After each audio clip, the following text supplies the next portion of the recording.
सभी को सादर प्रणाम। एक बहुत सुंदर श्लोक विद्वानों ने कहा है मनुष्य निर्माण के लिए कि पुरुष का जीवन, मनुष्य का जीवन कैसे प्रकाशित होता है। अष्टौ गुणः पुरुषम दीपयन्ति प्रज्ञा सुशीलत्वं दमौ श्रुतम च पराक्रम च अबहुभाषिता दानम च यथाशक्ति कृतज्ञता च। कि 8 गुण ऐसे हैं जो मनुष्य को प्रदीप्त करते हैं, मनुष्य के जीवन को प्रकाशित करते हैं। सबसे पहला जो गुण है प्रज्ञा है।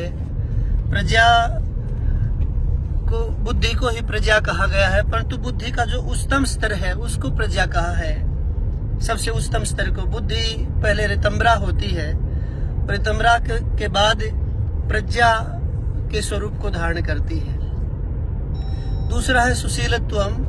सुशीलत्वम का अर्थ है कि मनुष्य का चाल चलन, व्यवहार, उसका जीवन, उसकी दिनचर्या, उसका सदाचरण, उसका चरित्र का केवल आज समाज में जो प्रचलित अर्थ है वो केवल ब्रह्मचर्य से ही लिया जाता है, परंतु चरित्र जो शब्द है वो बहुत व्यापक शब्द है।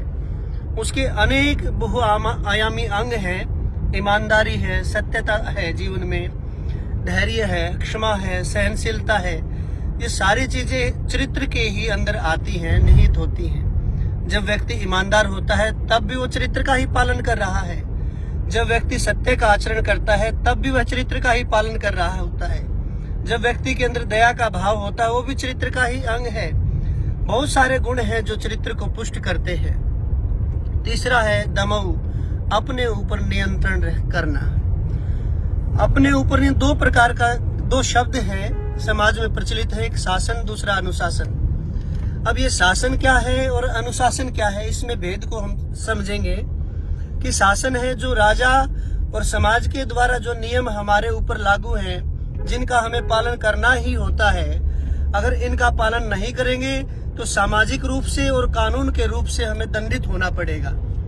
और दूसरे नियम वे हैं जो न तो कानून के द्वारा हमारे ऊपर लागू होते हैं, न समाज के द्वारा लागू होते हैं। जो हमने अपने उत्थान के लिए, अपनी उन्नति के लिए स्वयं नियम बनाकर अपने ऊपर लागू किए हैं, उनका अनुसरण करना, पालन करना अनुशासन कहलाता है। तो दमऊ का अर्थ है कि अपनी उन्नति के लिए, अपने उत्थान के लिए, अपने विकास के लिए हमें संयम और नियमित रूप से जीवन का व्यवहार को अपनाना चाहिए। और चौथा जो अंग है श्रुतम।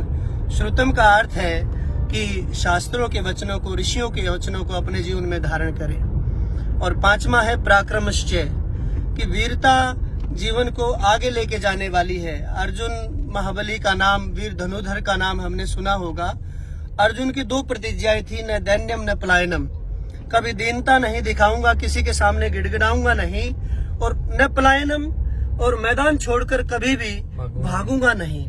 तो दोनों ही जीवन में हमारे होने चाहिए, न दीनता होनी चाहिए और न कायरता होनी चाहिए, वीरता हमारे जीवन में होनी चाहिए। और 5वां जो अंग है, छठा जो अंग है वो अबहुभाषिता। व्यक्ति के जीवन में कम बोलना परंतु गुणकारी बोलना, सार्थक बोलना, ये नियम होना चाहिए। बहुत बोले परंतु सार्थक न बोले, निरर्थक न बोले, तो उसका भी कोई महत्व नहीं है। राम की तरह हमारी वाणी ऐसी होनी चाहिए। भगवान रामचंद्र जी का नियम था, रामो द्विर न भाषते। राम ने कभी जीवन में दोबारा किसी बात को नहीं कहा, हमेशा एक बार ही एक बात को कहते थे, और जो कहते थे उसका पालन करते थे। इसलिए लोग लालायित रहते थे कि कब राम जी बोले और हम सुने।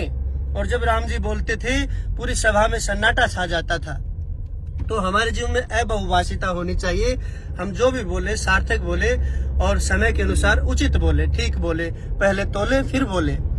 और 7वां जो अंग है वो है यथाशक्ति दानम। कि आज समाज में एक धारणा प्रचलित होगी, श्रद्धा जितनी हो उतना दान देना चाहिए, परंतु श्रद्धा का क्या अर्थ है लोग नहीं जानते। लोग अपने ढंग से घड़ लेते हैं कि अगर मेरी मन की इच्छा 100 रुपए देने की है तो ये मेरी श्रद्धा है। श्रद्धा इसको नहीं कहा। तो दान के लिए शास्त्र में कहा यथाशक्ति च दानम, कि व्यक्ति अपने सामर्थ्य के अनुसार सेवा, धर्म और विद्या से संबंधित कार्यों में जितना सामर्थ्य है उस सामर्थ्य के अनुसार दान करे।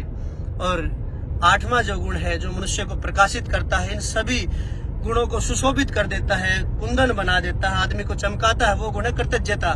अर्थात जो भी हमारे ऊपर उपकार करता है, हमारा मित्र है, भाई है, गुरुजन है, माता पिता है, समाज के प्रत्येक अंग से जहां से भी हमारा उपकार हो रहा होता है, उन सब के प्रति हम धन्यवाद की भावना रखें, कृतज्ञता की भावना रखें, उनके उपकार को माने और सदा नम्र होकर सिर झुकाकर हम समाज में चलें तो निश्चित रूप से आगे बढ़ेंगे और जीवन में उन्नति करेंगे, आनंद रहेगा, सुख रहेगा।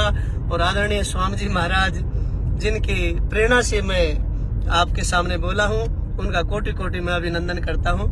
आदरणीय वंदनीय मेरे बहुत ही ज्येष्ठ श्रेष्ठ भ्राता महंत शुक्रानाथ योगी जी का बहुत हार्दिक अभिनंदन। शुभकामनाएं स्वामी जी। आपने इतनी देर तक समाज और मेरे पेज से जुड़े हुए सभी श्रद्धालुओं को नैतिक और दैनिक दिनचर्या में बहुत ही सैद्धांतिक पृष्ठभूमि के साथ जीवन यापन करने के लिए अनमोल व दिव्यता अपने ज्ञान और अपनी प्रज्ञा के माध्यम से देने का प्रयास किया है। मैं समझता हूं कि मेरे श्रद्धालु इससे जरूर लाभान्वित होंगे और वो जिज्ञासु, वो पिपासु जरूर अपनी मानसिक व आत्मिक तृप्ति के लिए उद्धारात्मक और सकारात्मक भावनाओं को विकसित करेंगे और आपका ये उद्बोधन उनके जीवन विकास में कहीं न कहीं महती भूमिका अदा करेगा। धन्यवाद। इन्हीं शब्दों के साथ जय हिंद, जय भारत, वंदे मातरम, जय जय महायोगी सिद्ध कलाईनाथ कालापीर जी महाराज, जय जय गुरु गोरक्षनाथ जी महाराज।